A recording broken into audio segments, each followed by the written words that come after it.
Good day and welcome to our daily news roundup on Atlantic TV. I am Mike Egobadia. Here are our top stories. Tinubu governor celebrates soldiers on Armed Forces Day.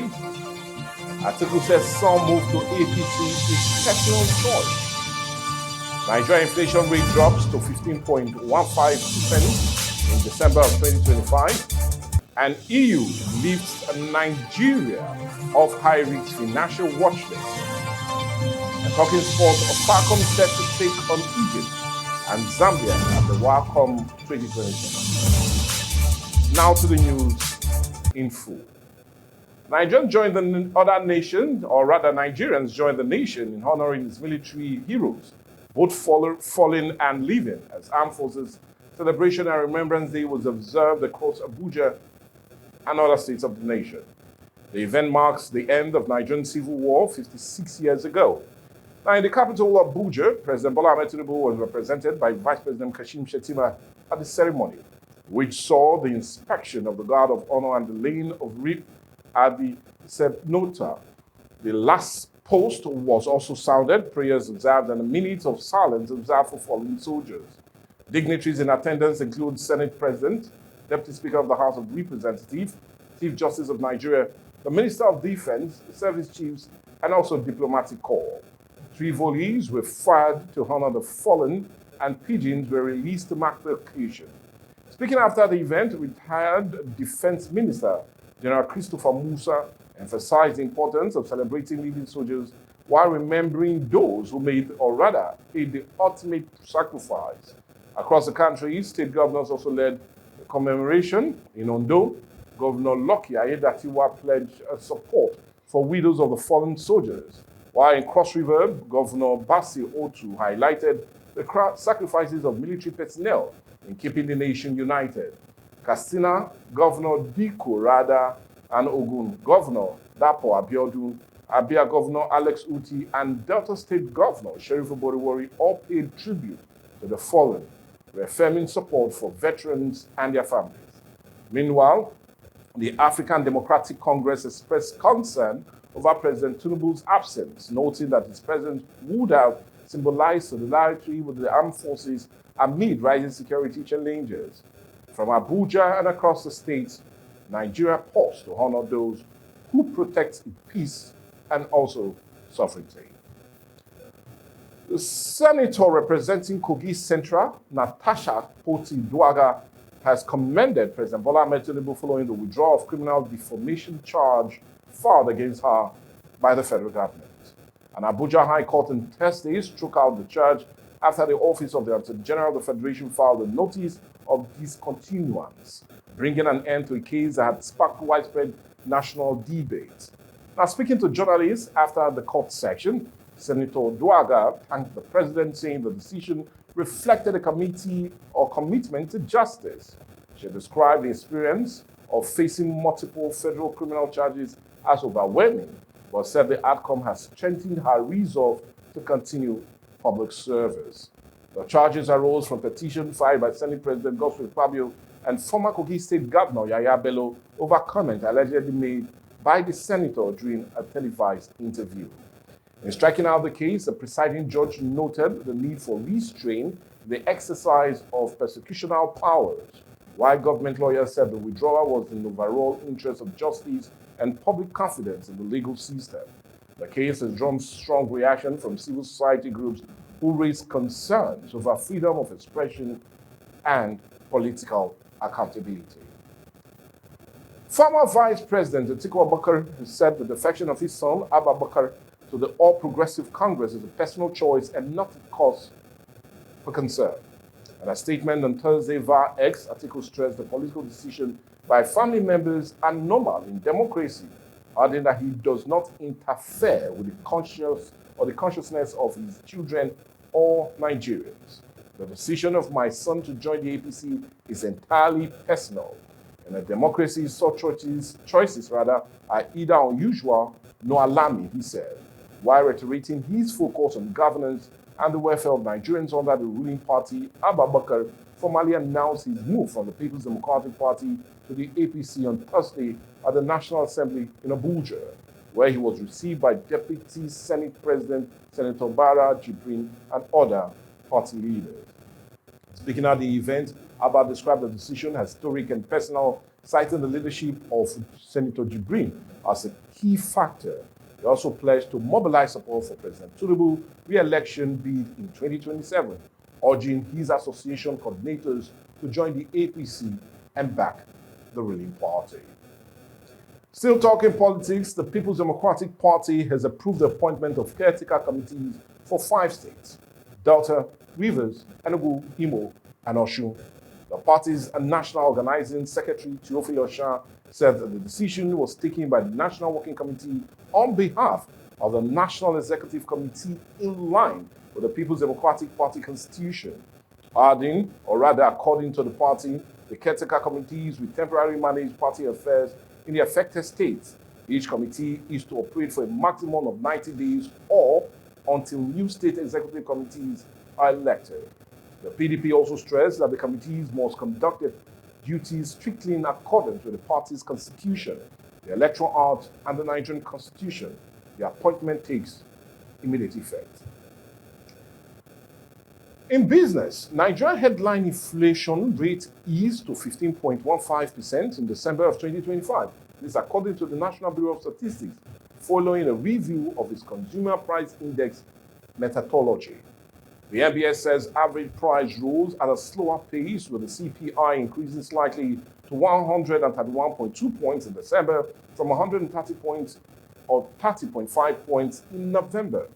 Now, on a year-on-year basis, inflation fell by 17.33% in November and was sharply lower than 34.80% recorded in December of 2024. Now, a month-on-month inflation also eased to 0.54%, down from 1.22% in November, indicating reduced short-term price pressure.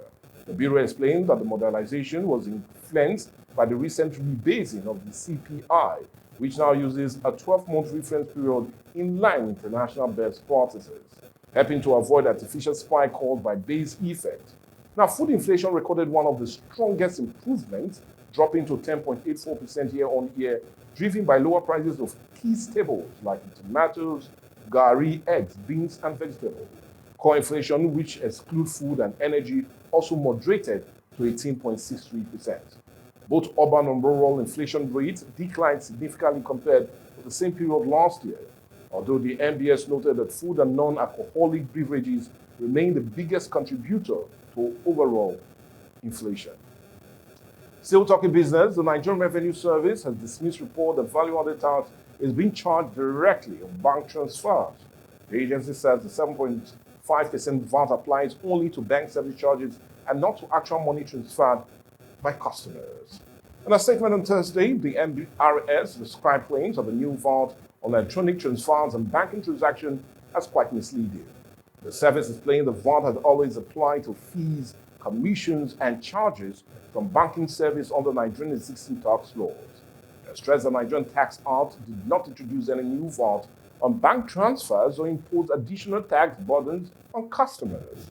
The NRS clarified that VAT is charged strictly on service fees, not on transferred or withdraw funds. It also assured Nigerians an interest in savings and fixed deposit remains VAT-free, while basic food items, essential medical service, pharmaceutical, and co-educational service are all exempted from the tax. The Revenue Service ordered the current effort to focus on enforcement and compliance, not the introduction of new taxes, and urge the public to rely on official sources for accurate tax information.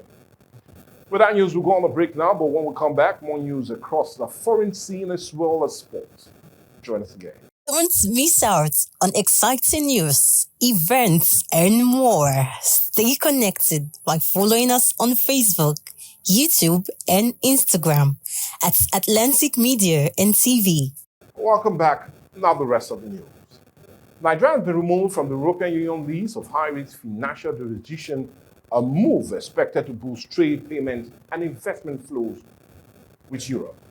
The European Commission confirmed on Wednesday that Nigeria, alongside South Africa, Burkina Faso, Mali, Mozambique, and Tanzania, has strengthened their anti-money laundering and counter-terrorism financing framework. meeting international standards set by the Financial Action Task Force. Minister of State for Finance, Dr. Doris Anite, welcomed the development, calling it a major boost for investors' confidence and a win for the Nigerian trade and financial relationship. Now, previously being on the EU high-risk list meant stricter oversight and documentation for transactions with European partners, slowing cross-border trade and complicating investment. Now, removal from the list is expected to ease these barriers and also support economic engagement with Europe. On the foreign scene, the United States says Iran has halted plans to carry out 800 execution of protesters, following pressure from President Donald Trump and last-minute diplomatic efforts by key Gulf allies. The White House said President Trump has warned Tehran of grave consequences if the execution continued, while maintaining that all options, including military actions, remain on the table. Washington, however, has stepped back from military strike. Now, according to U.S. officials, Saudi Arabia, Qatar, and Oman led urgent diplomatic talk to ease tensions, warning of serious regional fallout if conflict broke out. The Gulf state also conveyed messages to Iran over potential consequences of attacking U.S. interests in the region. The right group says Iran crackdown on protests have been deadly, with thousands reportedly killed through, although Iranian authorities deny the figures and blame the unrest on foreign bank routers. Iran jurisdiction has since said at least one high-profile protester feared to be facing execution has not been sentenced to death. Iran foreign minister also said there will be no execution in the coming days. The development come ahead of the UN Security Council meeting on Iran requested by the United States as international efforts continue to de-escalate tension following weeks of unrest in the country. And talking sports, defending champions Nigeria will take on Zambia, Egypt, and debutants Malawi in Group C of the 2026 Women's African Cup of Nations in Morocco, following Thursday final draw in Rabat. The draw held at the Prince Abdullah Sport Complex plays the 16 qualified teams in 4 groups based on the FIFA Women's World Cup ranking. Host nation Morocco leads Group A, while Nigeria and the reigning champions occupy Group, or rather position C1. The Super Falcons renewed their rivalry with Zambia, whom they defeated 5-0 on the way to beating Morocco 3-2 in the last year's final to claim a record 10th continental title. Egypt returned to the finals and Malawi makes its debut appearance. Other groups see 2022 champions South Africa in Group B with Ivory Coast, Burkina Faso, and Tanzania, while Group D features Ghana, Cameroon, Mali, and Cape Verde. The top 4 semi-finalists will qualify directly for the 2027 Women's World Cup, with losing quarterfinalists and merging or entering a playoff for additional spots. The tournament runs from March 17 to April 3rd across 4 venues in Rabat, Casablanca, and Fez. CAF President Musepe also announced plans to increase prize money and player salaries, highlighting the growing investment in women's football across Africa. Last year, Nigeria earned $1 million for their title, while the men's 2025 AFCON champions will receive $10 million. CAF also honored outstanding performance, naming AS FAR Club of the Year, Laman Bodari Coach of the Year, and Sanan Musad Inter-Club Player of the Year. And still talking sport, Barcelona booked their place in the Copa del Rey quarterfinal with a hard 4-2 win over Racing Santander on Thursday, thanks to goals from Ferran Torres and teenage sensation Lamine Yamal. The Spanish international struck as the holders overcome second division leaders Racing in a surprising tight last 16 clash, making Barcelona's 11th consecutive win across all competitions.